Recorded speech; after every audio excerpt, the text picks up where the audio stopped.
بسم اللہ الرحمن الرحیم۔ شروع کرتا ہوں اللہ کے نام سے جو بے انتہا مہربان ہیں، رحم کرنے والے ہیں۔ والطور وکتاب مسطور فی رق منشور والبیت المعمور والسقف المرفوع والبحر المسجور ان عذاب ربک لواقع ما له من دافع یوم تمور السماء مورا وتسير الجبال سيرا فويل يومئذ للمكذبين الذين هم في خوض يلعبون يوم يدعون إلى نار جهنم دعا هذه النار التي كنتم بها تكذبون أفسحر هذا أم أنتم لا تبصرون اصلوها فاصبروا أو لا تصبروا سواء علیکم انما تجزون ما کنتم تعملون۔ قسم ہے طور کی اور لکھی ہوئی کتاب کی جو کھلے ہوئے ورق میں ہے، اور آباد گھر کی اور اونچی چھت کی اور سلگتے دریا کی، کہ بے شک اے نبی آپ کے رب کا عذاب ہو کر رہنے والا ہے، اسے کوئی روک سکنے والا نہیں۔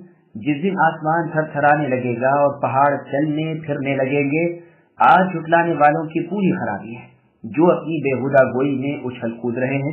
جس دن وہ دھکے دے دے کر آتش جہنم کی طرف لائے جائیں گے، یہی وہ آتش دوزخ ہے جسے تم جھوٹ بتلاتے تھے۔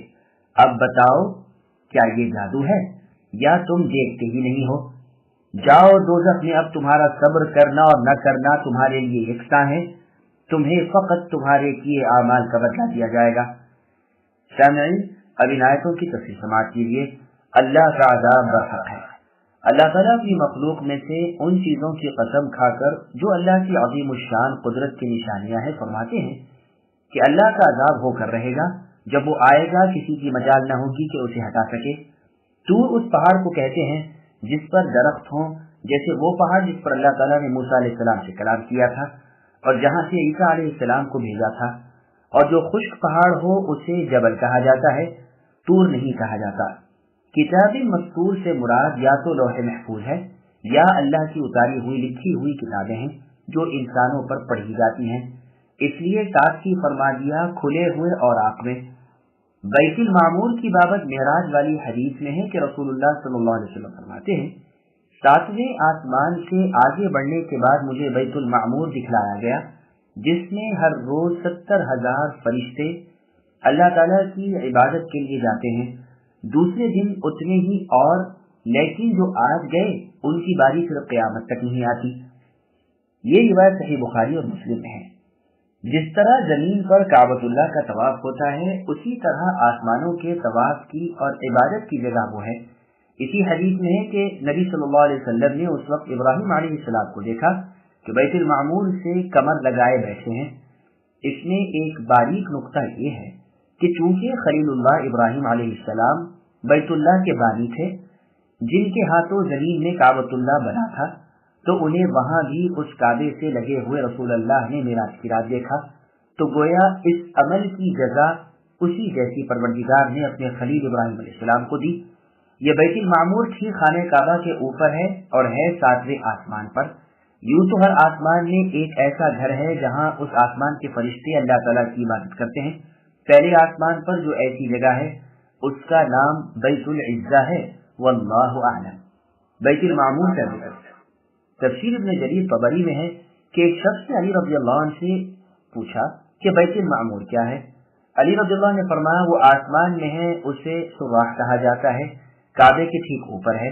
جس طرح زمین کا کعبہ حرمت کی جگہ ہے، اسی طرح وہ آسمانوں میں حرمت کی جگہ ہے۔ ہر روز اس میں 70,000 فرشتے نماز ادا کرتے ہیں، لیکن جو آج گئے تھے ان کی باری قیامت تک دوبارہ نہیں آتی، کیونکہ فرشتوں کی تعداد ہی اس قدر ہے۔ ایک روایت میں ہے کہ یہ پوچھنے والا ابن القوا نامی شخص تھا۔ ابن عباس رضی اللہ عنہما سے منقول ہے کہ یہ عرش کے محاذ میں ہے۔ ایک مرفوع روایت میں ہے کہ صحابہ کو انہوں نے کہا اللہ اور اس کے رسول جانتے ہیں۔ فرمایا وہ آسمانی کعبہ ہے اور زمینی کعبے کے بالکل اوپر ہے، ایسا کہ اگر وہ گرے تو اسی پر گرے۔ اس میں ہر روز 70,000 فرشتے نماز ادا کرتے ہیں، جن کی باری قیامت تک سے نہیں آتی۔ ضحاک رحمہ فرماتے ہیں یہ فرشتے ابلیس کے قبیلے کے جنات میں سے ہیں، واللہ اعلم۔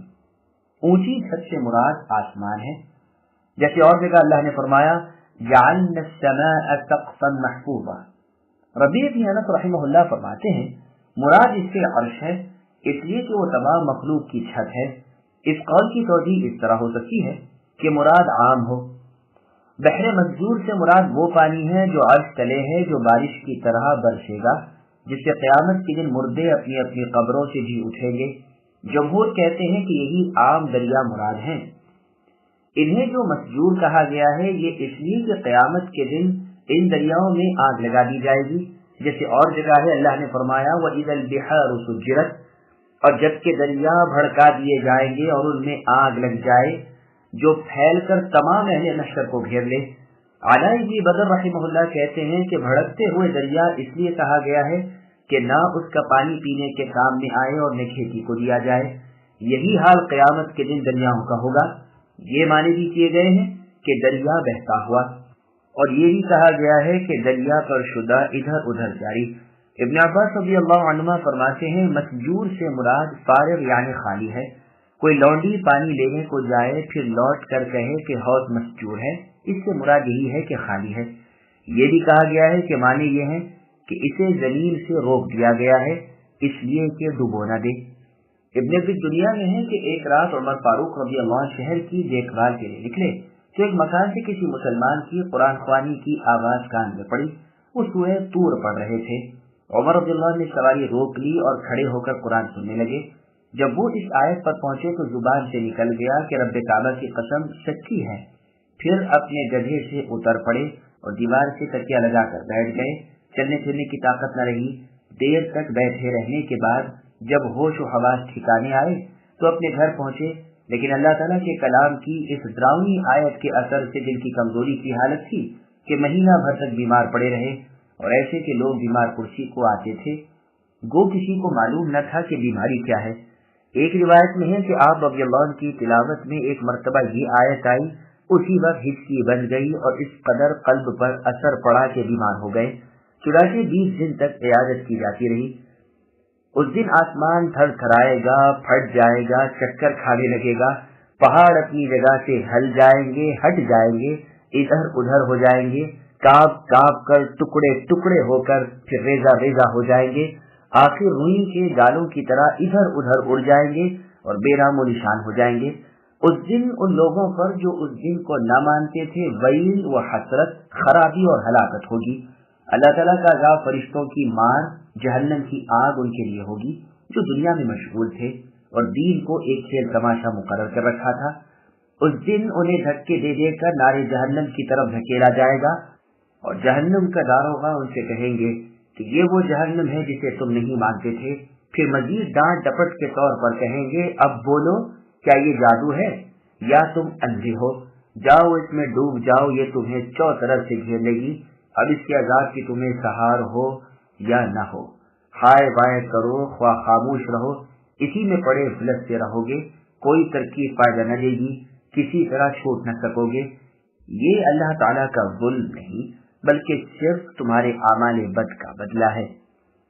ان المتقین فی جنات ونعیم فاکہین بما آتاہم ربهم ووقاهم ربهم عذاب الجحیم کلوا واشربوا هنیئا بما کنتم تعملون متکئین علی سرر مصفوفہ وزوجناهم بحور عین۔ بے شک پرہیزگار لوگ جنتوں میں اور نعمتوں میں ہیں جو انہیں ان کے رب نے دے رکھی ہیں، اس پر خوش خوش ہیں، اور ان کے پروردگار نے انہیں جہنم کے عذاب سے بھی بچا لیا ہے۔ تم سہتا پچتا کھاتے پیتے رہا کرو ان اعمال کے بدلے جو تم کرتے تھے، برابر لکھے ہوئے شاندار تخت پر تکیے لگائے ہوئے، اور ہم نے ان کے نکاح گوری گوری بڑی بڑی آنکھوں والی حوروں سے کر دیے ہیں۔ سامعین ان آیتوں کی تفسیر سماعت کیجیے۔ اہل جنت پر انعامات۔ اللہ تعالیٰ نیک بختوں کا انجام بیان فرما رہے ہیں کہ عذاب و سزا سے جو بدبختوں کو ہو رہا ہے یہ محفوظ کر کے جنتوں میں پہنچا دیے گئے، جہاں کی بہترین نعمتوں سے فائدہ اٹھا رہے ہیں، اور ہر طرح خوشحال خوش دل ہے۔ قسم قسم کے کھانے، طرح طرح کے پینے، بہترین لباس، عمدہ عمدہ سواریاں، بلند و بالا مکانات اور ہر طرح کی نعمتیں انہیں مہیا ہے، کسی قسم کا ڈر خوف نہیں۔ اللہ تعالیٰ فرما چکے ہیں کہ تمہیں میرے عذابوں سے نجات مل گئی، غرض دکھ سے دور، سکھ سے مسرور، راحت و لذت میں مخمور ہیں۔ جو چیز سامنے آتی ہے وہ ایسی ہے جسے نہ کسی آنکھ نے دیکھا ہو، نہ کسی کان نے سنا ہو، نہ کسی دل پر خیال تک گزرا ہو۔ پھر اللہ تعالیٰ کی طرف سے بار بار مہمان نوازی کے طور پر ان سے کہا جاتا ہے کہ کھاتے پیتے رہو، خوشگوار خوش ذائقہ بے تکلف مزیدار مرغوب چیزیں تمہارے لیے مہیا ہیں۔ پھر ان کا دل خوش کرنے، حوصلہ بڑھانے اور طبیعت میں امنگ پیدا کرنے کے لیے ساتھ ہی اعلان ہوتا ہے کہ یہ تو تمہارے اعمال کا بدلہ ہے جو تم اس جہان میں کر آئے ہو، یعنی دنیا کی زندگی میں۔ مرصع اور جڑاؤ شاہانہ تخت پر بڑی بے فکری اور فارغ البالی سے تکیے لگائے بیٹھے ہوں گے۔ 70 سال گزر جائیں گے، انہیں ضرورت نہ ہوگی کہ اٹھیں یا ہلے جڑیں۔ بے شمار سلیقہ شعار، ادب و خادم گزار، ہر طرح کی خدمت کے لیے کمر بستہ، جس چیز کو جی چاہے آن کی آن میں موجود، آنکھوں کا نور، دل کا سرور، وافر و موفور، سامنے بے انتہا خوب سیرت، گورے گورے پنڈلے والی، بڑی بڑی رسیلی آنکھوں والی، بہت سی حوریں، پاک دل، عصمت مآب، عصمت کوش، دل بہلانے اور خواہش پوری کرنے کے لیے سامنے کھڑی، ہر نعمت و رحمت چوطرف بکھری ہوئی، پھر بھلا انہیں کس چیز کی کمی؟ 70 سال کے بعد جب دوسری جانب مائل ہوتے ہیں تو دیکھتے ہیں کہ وہاں اور ہی منظر ہے، ہر چیز نئی ہے، ہر نعمت پر جوبن ہے۔ اس طرف کی حوروں پر نظر پڑتی ہے تو ان کے نور کی چکا چوند حیرت میں ڈال دیتی ہے۔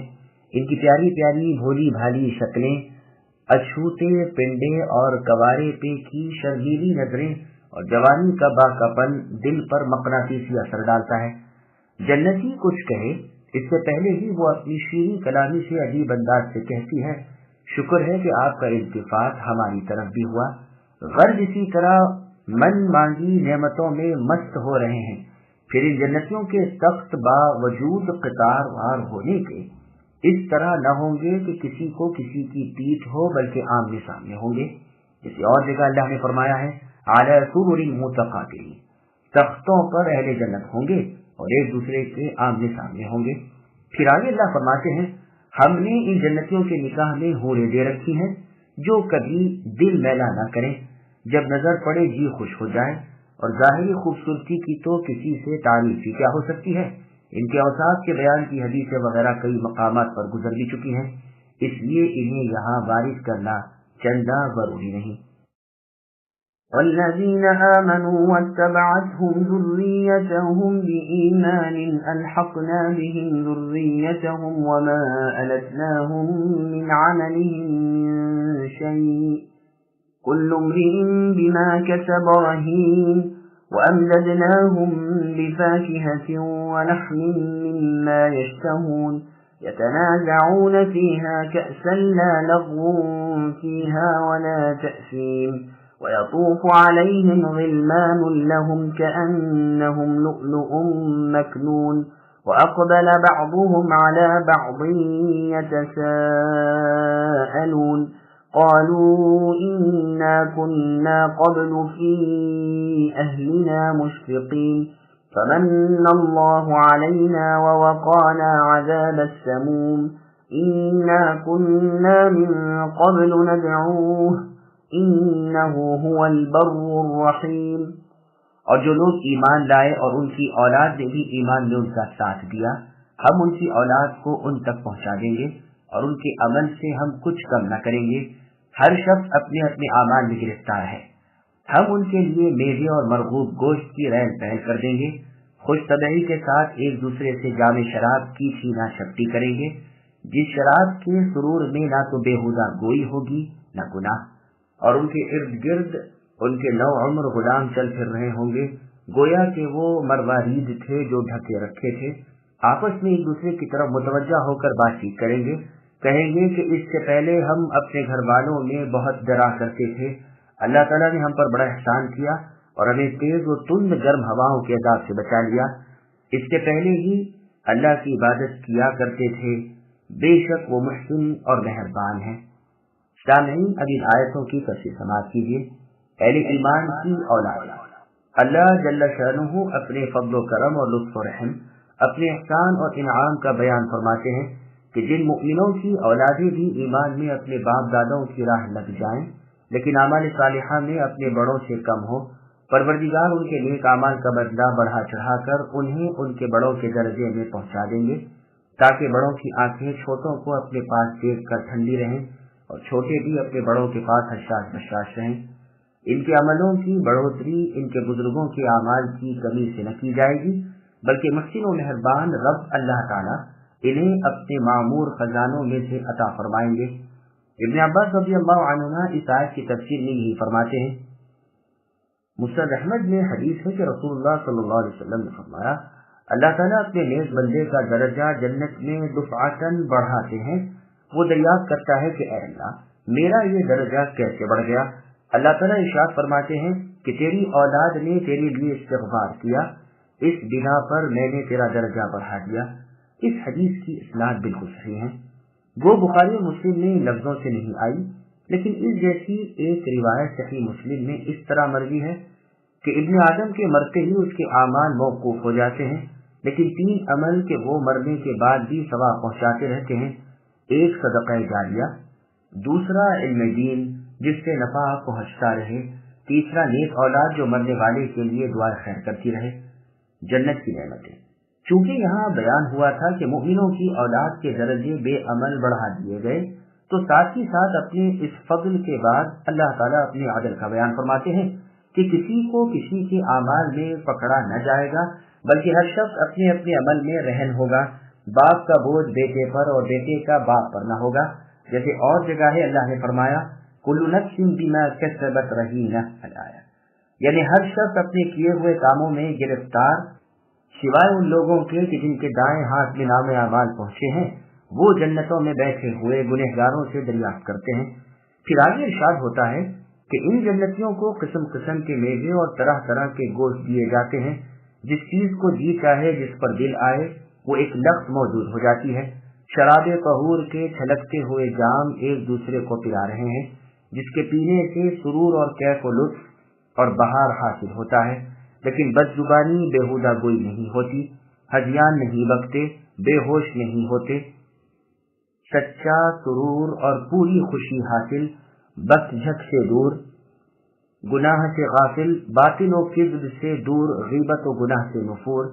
دنیا میں شرابیوں کی حالت دیکھی ہوگی کہ ان کے سر میں چکر، پیٹ میں درد، عقل زائل، بکواس بہت، بوبری، چہرے بے رونق، اسی طرح شراب کے بد ذائقہ اور بدبودار۔ یہاں جنت کی شراب ان تمام گندگیوں سے کوسوں دور ہے۔ یہ رنگ میں سفید، پینے میں خوش ذائقہ ہے، نہ اس کے پینے سے حواس معطل ہو، نہ بک جھک ہو، نہ بہکے، نہ بھٹکے، نہ سر درد ہو، نہ اور کسی طرح ضرر پہنچائے۔ ہنسی خوشی اس پاک شراب کے جام پی پلا رہے ہوں گے۔ ان کے غلام کم سن نوعمر بچے جو حسن و خوبی میں ایسے ہیں جیسے مروارید ہوں، اور وہ بھی ڈبے میں بند رکھے گئے ہیں، کسی کا ہاتھ بھی نہ لگا ہو اور ابھی ابھی تازے تازے نکالے ہوں۔ ان کی آبداری، صفائی، چمک دمک، روپ رنگ کا کیا پوچھنا، لیکن غلمان کے حسین چہرے انہیں بھی مانی کر دیتے ہیں۔ اور جگہ یہ مضمون ان الفاظ میں ادا کیا گیا ہے، یطوف علیہم ولدان مخلدون، یعنی ہمیشہ نو عمر اور کم سن رہنے والے چھوٹے بچے، آب خورے، آفتابے اور ایسی شراب صاف کے جام کہ جن کے پینے سے نہ درد سر ہو اور نہ بہکے، اور جس قسم کا میوہ یہ پسند کریں اور جس پری کا گوشت یہ چاہیں، ان کے پاس بار بار لانے کے لیے چو طرف کمر بستہ چل پھر رہے ہیں۔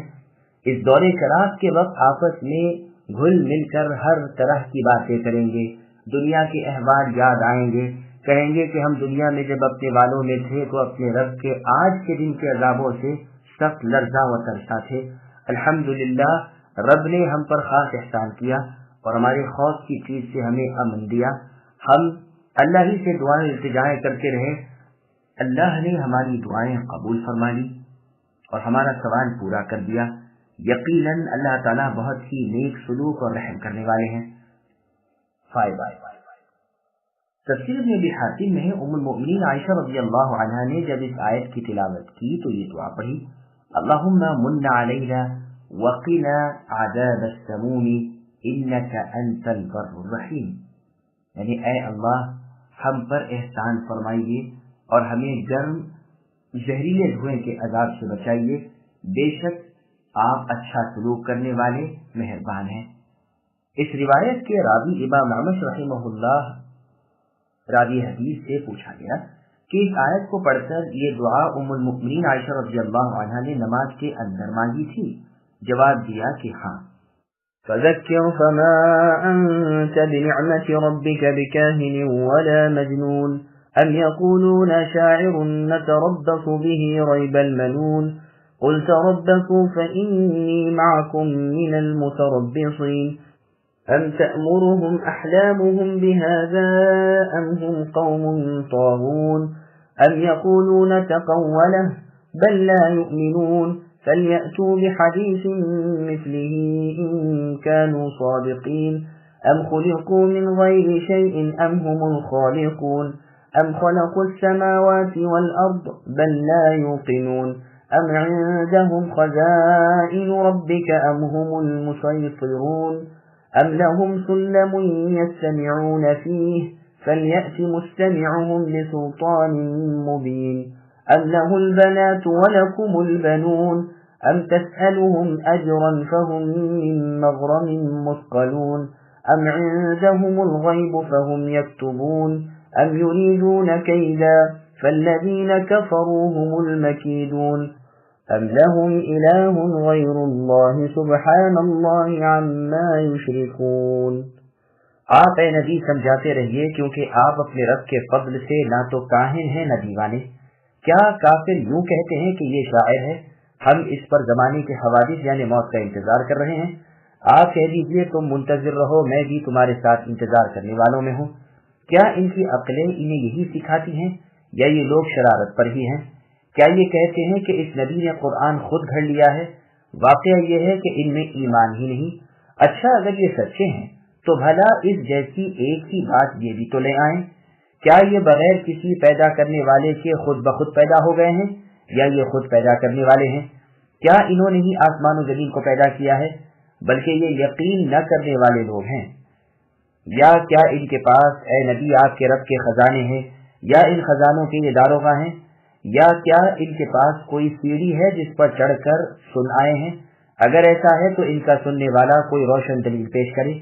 کیا اللہ کی تو سب لڑکیاں ہیں اور تمہارے ہاں لڑکے ہیں؟ کیا اے نبی آپ ان سے کوئی اجرت طلب کرتے ہیں کہ یہ اس کے بوجھ سے بوجھل ہو رہے ہیں؟ کیا ان کے پاس علم غیب ہے جسے یہ لکھ لیتے ہیں؟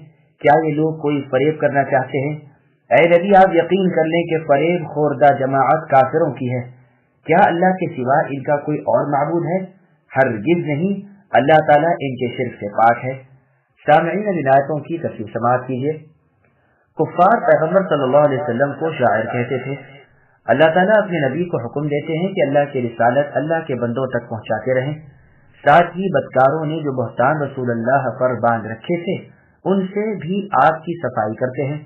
کاہن انہیں کہتے ہیں جس کے پاس کبھی کبھی کوئی خبر جن پہنچا دیتا ہے۔